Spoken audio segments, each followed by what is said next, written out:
Pro-Russia social media accounts are using false claims about so-called crisis actors to try to get people to doubt the credibility of important, accurate media reporting on what's going on in Ukraine. Let's look at two examples. No question about that. I mean, you have fierce fighting in a number of locations around the country. You mentioned Chernobyl. Russian forces quickly overtaking that area. We understand they are still in control. This video has gone viral, getting well over 1 million views on Twitter alone. It shows what seems to be a reporter talking about people being killed and injured in Ukraine in front of a bunch of people lying on the ground in what look like body bags. And then you see one of the people in the bags conspicuously move around, obviously not dead.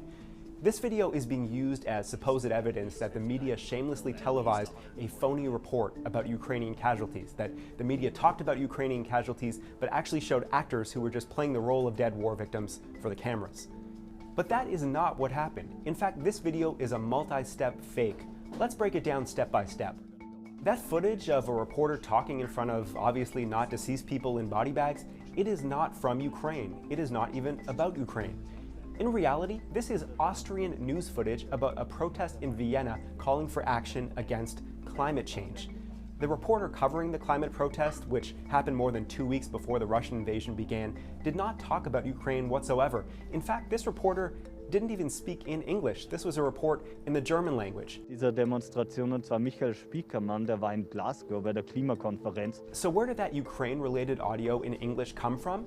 Well, the maker of the fake just copied the audio from an NBC News report from the first day of the Russian invasion. Russian forces quickly overtaking that area. We understand they are still in control. That is the English-speaking voice of NBC correspondent Cal Perry. The audio is not the only thing that the maker of this fake changed from the Austrian report. They also replaced the original German language text at the bottom of the report, which had made clear that this was a story on a climate protest in Vienna, with the Ukraine-related text from the bottom of the NBC screen. We understand they are still in control. The other thing that went down today, that Twitter ended up taking down a bunch of copies of this fake, saying that they violated its rules.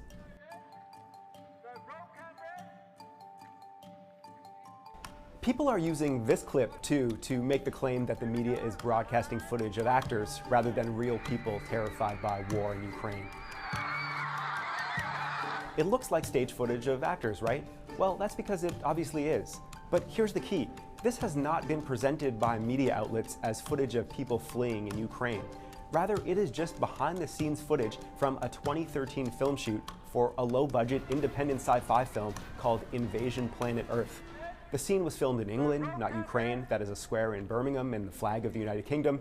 The scene has nothing at all to do with Ukrainians or media coverage of the war in Ukraine.